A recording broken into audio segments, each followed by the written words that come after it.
Good morning, students. In this lecture, we are continuing with the Telnet and File Transfer Protocol. Contents of this lecture is Telnet and File Transfer Protocol. So first, we will continue with the Telnet. Telnet is the terminal network. Basically, Telnet is a TCP/IP protocol for virtual terminal services proposed by the International Organization of Standards ISO. In Telnet, what we do, we will make the connection with the remote terminal. For example, we have one system at the local network and another system at the maybe in the different city, maybe in the different country, maybe in the same city in different organization. It can be anywhere. So we made the connection and do the remote login with the help of Telnet. Telnet is basically popular for the remote login system. Previously, Telnet is developed for doing the login on the time sharing operating system like Unix. If we want to do the login on the server of the Unix time sharing system, then we can do with the help of Telnet. After that, Telnet is also used for the remote login. We can, as I already told you in last slide, we can also do login into the local time sharing system by local login. In this case, we have the different components for login. Workstation, who wants to log in on the local time sharing system, we will run the terminal emulator and terminal driver, which accepts the information from the terminal emulator for workstation. In that case, first terminal will give the command that will be stored into the terminal driver, and terminal driver character passes that characters to the operating system. Operating system reads the character and convert it, interpret it, and invokes the desired application program or utility which workstation wants. We can also do the remote login using the Telnet. Right? User can log in on any machine, on anywhere, maybe different countries, different cities, same city in the different at the different places in same organization. Anywhere we can do the remote login. In case of remote login, we will use the NVT character set. Now, what is the NVT character set? This is the network virtual terminal. Maybe two systems have the different operating system, different configuration hardware. So, in that case, NVT is used at the time of the remote login. When we do the remote login, in that case, first your commands or data will be converted into the NVT, and after that characters will be passed, NVT characters will be passed through the network. After the in the receiving system, that will be received, and after that it will be converted into the readable form of that particular system.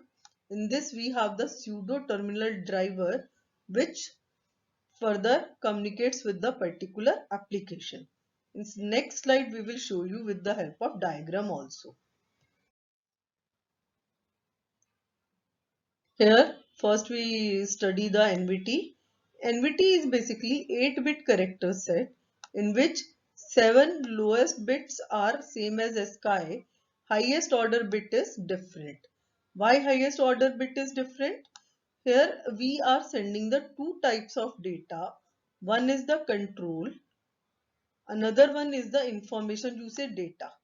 If you are sending the control information, then of highest order bit is the 1. If you are sending the data, then highest order bit is the 0. Telnet uses the port number 23 for transmission of the data. Here terminal login into the telnet client. Terminal is the workstation where client will do the login on the communicate with the telnet client. That here we will use the local character set. When we want to pass any data to the remote system, then it will be converted into the NVT character set before transmission. After the transmission, NVT character set will be transmitted at the server machine. At the server machine, that particular data will be read. After that, it will be again converted into the character set of the particular machine by the telnet server. Then telnet server give that information to the after translation pseudo terminal driver. This pseudo terminal driver will transmit the information to the particular application. जिस भी application के लिए है, that will be transmitted to that particular application.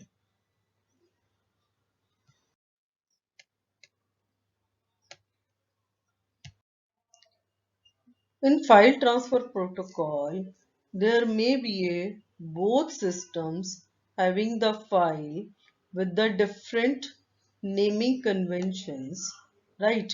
Maybe both system will represent the different directory structure, different file naming convention. These problems are also dealt with the client server application, right? Your file transfer protocol also differs from the other protocols as it made the two TCP connections.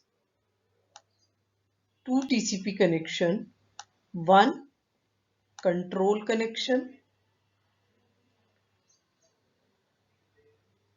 another one is the data connection, right? So we have the two connections, one for sending the commands, other one is sending the data. So both type of information will be transmitted to the different connections. In case of port 21 is used for the control connection, port 22 is used for the data connection. In next slide we will see the basic model of the HTTP. We will see that in client we have the three component user interface to communicate, client control process and client data transfer process. But in case of server we have only two components, server control process and server data transfer process. You see in the diagram when user want to retrieve, maybe it will download the file, maybe it will store the file on the server. In both cases, user will communicate with the user interface, right, to send the data.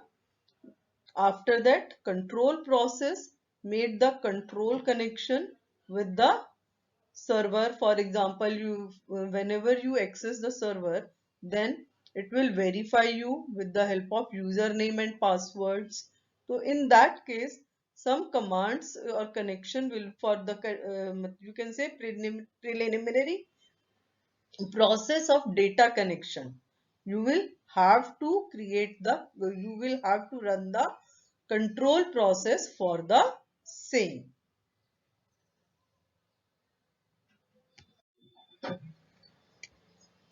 Control connection will be remain connected during the entire interactive FTP session, right? Data connection is not opened every time. Your control connection throughout the time. Data connection is opened when you will start transmitting the data. Data connection will be closed when you stop transmitting the data. So data connection will be open or closed every time, whereas control connection will be active all the time.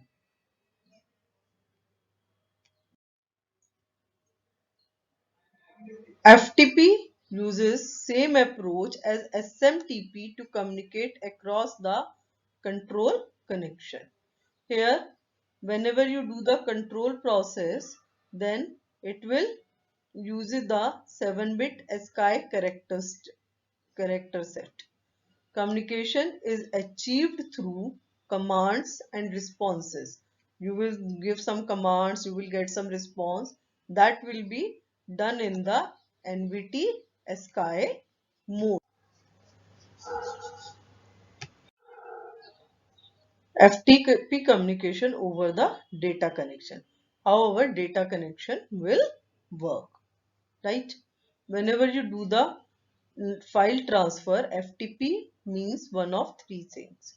One, you are copying the file from the server to client, right? You are copying the file from client to server, or you want to see the list of files. Although nowadays drives are used, still many organizations are using FTP server to transmit the file. Some organization keep all the files at the central position, and after that the persons in the organization will do the login and password and retrieve the files. For that, we have the retr command, retrieve command. Just you when client want to store the server to the server, then store command.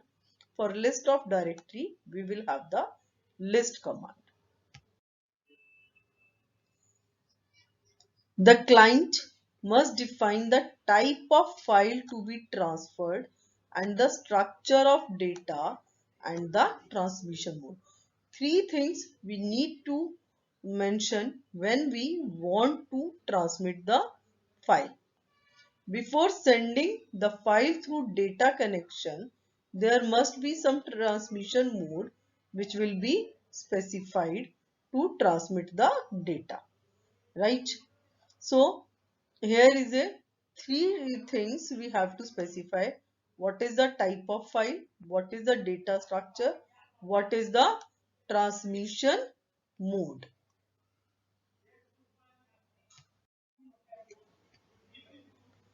File type. There may be a Skype file, AppSdict file, or image file. We have the different files, right? Data structure. FTP can transfer a file across the data connection by using one of the following interpretations. There may be a simple text file. There may be a record based file. We have the series of records. There may be we have the file in the page mode. Here we have the index of all the pages, right? So we have the different types of files that we can send through the FTP connection. Here we have the three transmission mode. First is the stream mode. In stream mode, data will be transmitted in the continuous manner from starting to end, right? So here end of file is not needed.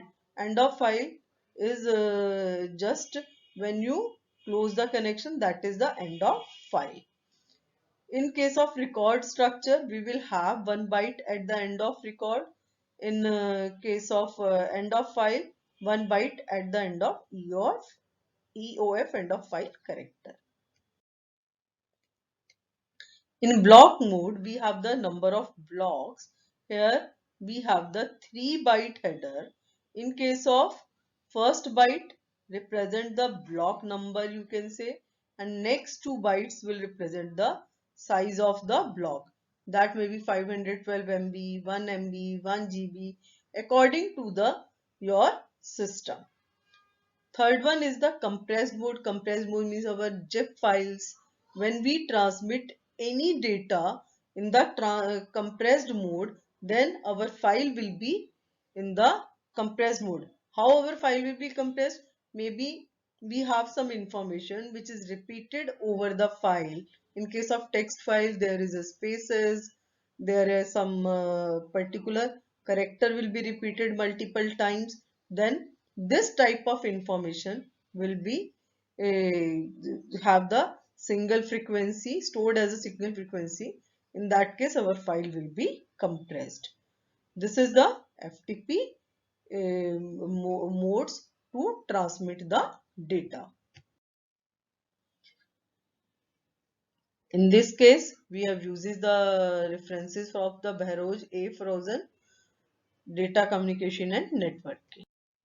Thank you, students. In this lecture, we have done with the Telnet protocol and file transfer protocol. Telnet protocol is used for the local login in the time sharing system, and remote login for the if you want to control any machine, if you want to transmit any data to the remote machine, then you can use that. FTP protocol is used to transfer the files over the network. Thank you.